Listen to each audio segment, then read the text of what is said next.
ರಾಜ್ಯದ ನಿಯಮದಂತೆ ಹಾಸನ ಜಿಲ್ಲೆಯ ಎಲ್ಲ ತಾಲೂಕುಗಳ ವರ್ಗಾವಣೆ ಕೌನ್ಸೆಲಿಂಗ್ ಪ್ರಕ್ರಿಯೆಯು ಯಶಸ್ವಿಯಾಗಿ ನಡೆಯುತ್ತಿದ್ದು ಒಟ್ಟು 3422 ಜನ ಶಿಕ್ಷಕರು ವರ್ಗಾವಣೆಗಾಗಿ ಅರ್ಜಿ ಹಾಕಿದ್ದು ಇದರಿಂದ ಮಕ್ಕಳಿಗೆ ಯಾವ ಸಮಸ್ಯೆ ಆಗುವುದಿಲ್ಲ. ಶಿಕ್ಷಕರು ಮಕ್ಕಳಿಗೆ ಉತ್ತಮ ಶಿಕ್ಷಣ ನೀಡಿ ಹೆಸರು ತರಬೇಕೆಂದು ಸಾರ್ವಜನಿಕ ಶಿಕ್ಷಣ ಇಲಾಖೆ ಉಪನಿರ್ದೇಶಕರಾದ ಎಚ್.ಕೆ. ಪಾಂಡು ತಿಳಿಸಿದ್ದಾರೆ.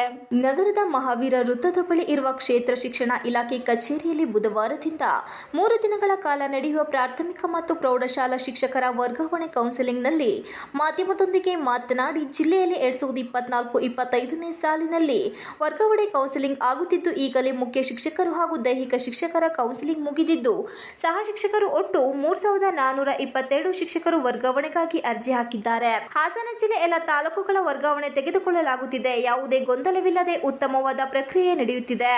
3 ದಿನಗಳ ಕಾಲ ವರ್ಗಾವಣೆ ಕೌನ್ಸೆಲಿಂಗ್ ಪ್ರಕ್ರಿಯೆ ನಡೆಯಲಿದೆ. ಇವತ್ತು ನಾಳೆ ಪ್ರಾಥಮಿಕ ಹಂತದಲ್ಲಿ ನಡೆದು ನಾಡಿದ್ದು ಪ್ರೌಢಶಾಲಾ ವಿಭಾಗದ್ದು ಕೌನ್ಸೆಲಿಂಗ್ ನಡೆಯುತ್ತದೆ ಎಂದರು. ರಾಜ್ಯ ಮಟ್ಟದಲ್ಲಿ ನಡೆಯುವಂತೆ ಕೌನ್ಸೆಲಿಂಗ್ ಅನ್ನು ಕಂಪ್ಯೂಟರ್ ಪ್ರಕಾರವಾಗಿ ಯಾವ ಗೊಂದಲಗಳಿಲ್ಲದೆ ವರ್ಗಾವಣೆಗೆ ಮಾಡಲಾಗುತ್ತಿದೆ. ವರ್ಗಾವಣೆಗೆ ಬಂದ ಶಿಕ್ಷಕರು ತಮ್ಮ ತಮ್ಮ ಶಾಲೆಗಳನ್ನು ಆಯ್ಕೆ ಮಾಡಿಕೊಳ್ಳುತ್ತಿದ್ದು ಶಿಕ್ಷಕರು ಹೋದ ಸರ್ಕಾರಿ ಶಾಲೆಯಲ್ಲಿ ಉತ್ತಮ ಶಿಕ್ಷಣ ನೀಡಿ ಆ ಶಾಲೆಗೆ ಹೆಸರು ತಂದುಕೊಡಬೇಕು ಎಂದು ಕಿವಿಮಾತು ಹೇಳಿದರು. ಈ ವರ್ಗಾವಣೆಯಿಂದ ಶಾಲಾ ಮಕ್ಕಳಿಗೆ ಯಾವುದೇ ಸಮಸ್ಯೆ ಆಗುವುದಿಲ್ಲ. ಮಕ್ಕಳ ಪಾಠ ಮುಂದುವರಿಯಲಿದೆ ಎಂದು ಮಾಧ್ಯಮದವರ ಪ್ರಶ್ನೆಯೊಂದಕ್ಕೆ ಉತ್ತರಿಸಿದರು.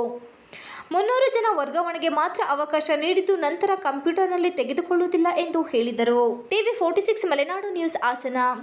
ಏನು ರಿಲೇ ಆಗ್ತಾ ಅದರ ಪ್ರಕಾರ ತಗೋತಾ ಇದ್ದಾರೆ. ಹಾಸನ ಜಿಲ್ಲೆಯಲ್ಲಿ ಯಶಸ್ವಿಯಾಗಿ ಪ್ರಕ್ರಿಯೆ ಆಗ್ತಾ ಇದೆ. ಯಾವುದೇ ರೀತಿ ಗೊಂದಲಗಳಿಲ್ಲ.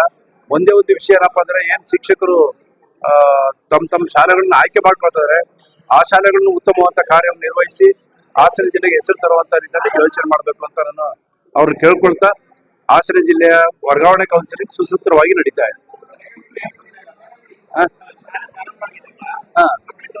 ಏನು ತೊಂದರೆ ಆಗಿಲ್ಲ. ಆಲ್ರೆಡಿ ಅತಿಥ್ಯ ಶಿಕ್ಷಕರು ಇರ್ತಾರೆ. ಮತ್ತೆ ಇವರು ಯಾರು ವರ್ಗಾವಣೆ ಕೌನ್ಸಿಲಿಂಗ್ ಮೂಲಕ ಶಾಲೆಗೆ ಹೋಗಿರ್ತಾರೆ ಅವರು ಕೂಡ ಕೆಲಸ ಮಾಡಕ್ಕೆ ಸಿದ್ಧಿರ್ತಾರೆ.